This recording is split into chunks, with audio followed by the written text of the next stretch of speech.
It's February already. We're almost at the end of February, and I haven't done any videos simply because it was cold in January and I'm a fair weather rider.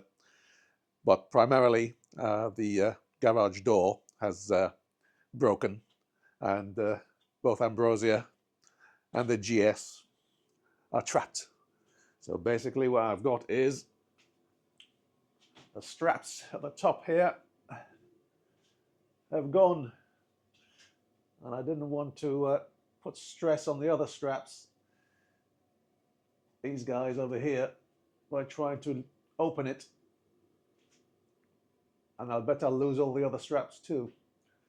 But anyway, the repair garage repair guy is going to turn up later today, and so hopefully both bikes will be free. Well, a belated Happy New Year to everybody. It's February already, nearly the end of February. I thought I'd do just a quick video on what I'm planning to do, certainly in the next few weeks, a couple of months maybe, and the changes that I'm putting to the bikes. One of the things I've been meaning to do for quite a few years now, and I've been putting it off and off and off, and that is I need to change the sheathing, update the sheathing on the BMW Cruiser there, because it's all crumbly. I'll show you what I mean. So basically this wiring here is all, the sheathing's all coming apart like that. And it's all pretty exposed all the way down, as you can see. And it's the same on both sides. If you look over here, all that's crumbling coming off. So job number one is replace the crumbly sheathing with new stuff. Now I have bought off Tinternet this heat shrink stuff, tubing. They've sent me the flat stuff, although I ordered the round stuff, but anyway, I'll see if it'll make do. So I bought about 1 meter of it.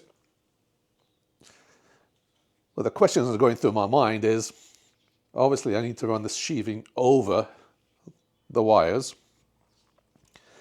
but which end do I start from? Do I do it from the handlebar, the grip ends, undoing all of this and seeing where this wiring goes in? If we look from the other side, so you can see the stuff's exposed over here. So do I take this apart, and hopefully those wires are all just screwed in, and then I can run the sheathing all the way down to the other end? Or do I start from the other end under here and then put the sheath all the way up into here? But knowing my luck is that they'll be welded on, and I'm not very good at welding stuff.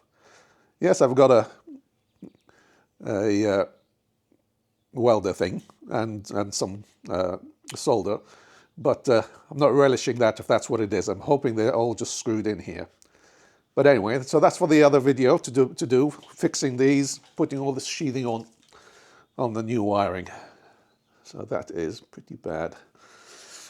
Yes, I bought a heat gun,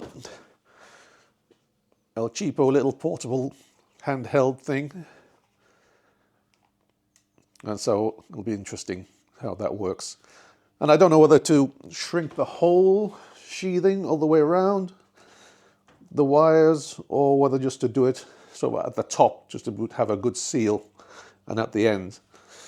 I suppose it'll depend on what it's going to look like. If it's going to look like, I don't know, all very baggy, then maybe I will shrink it all the way. And my understanding, this is a 2-to-1 shrinkage on it, so it should go down to half this. We shall see. But anyway, so that's the first job. Well, not necessarily the first job, but definitely a job to do for the next few weeks, the next few months. The other one is purely cosmetic. It's on the GS, is to get these see-through plastic handguard extensions. And I was going to I was going to go with the, the Von der Licks or the genuine BMW, if there is such a thing. But they're wanting like 60, 70, 80, 90 pounds for these things. And I think, as I've mentioned before in other videos, is if it's purely cosmetic, I'm not going to go for the expensive stuff. If it's structural, then yes, I always go for genuine. So anyway, so I got off the internet for merely 12 quid or so. These guys. So they look as if they should do the job. So I presume they go around something like that. So another little quick video, just putting on these guys. So they're here. They arrived literally a couple of days ago. And so that's another little jobette to do. Give the hands some extra shielding from over the top here. And now that I have the GS, and so the missus seems to like being pillion on that more than we do on the cruiser here, purely and simply because of the top box back support on there. So I am going to put this flip-up seat back onto the cruiser.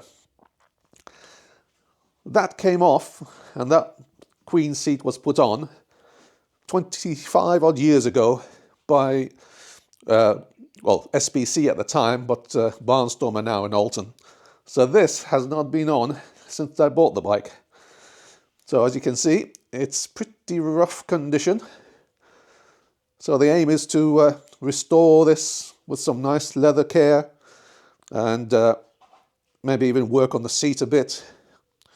Restore this leather gear a bit better, the panniers here. But putting the flip seat back on. Putting back to the uniqueness of this bike. Putting that back. So, 3 little jobs to do. Subscribe to the channel or tinkle that bell so you'll get alerted when I get the videos up on these little jobettes. I'm certainly not looking forward to the sheathing on the 1200c. Ooh, I forgot. A 4th little jobette. Well, it's not necessarily any work on the bike, but Airtags. So I'll be reviewing, trialing out, seeing how they work on my 2 bikes. I bought 1 each. And I'll be seeing that where I can fit them, where I can hide them. Obviously, I'm not going to show you that, but they'll be on the bike somewhere. I'll discuss probably how difficult it was to find a place to put these things. And also how well they work.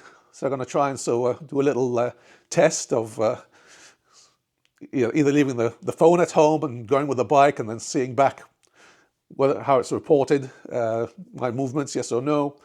And just generally see are they a useful thing to have. Obviously they're not, security, but it's kind of better than nothing to some extent. If you got nothing, this might be a little play.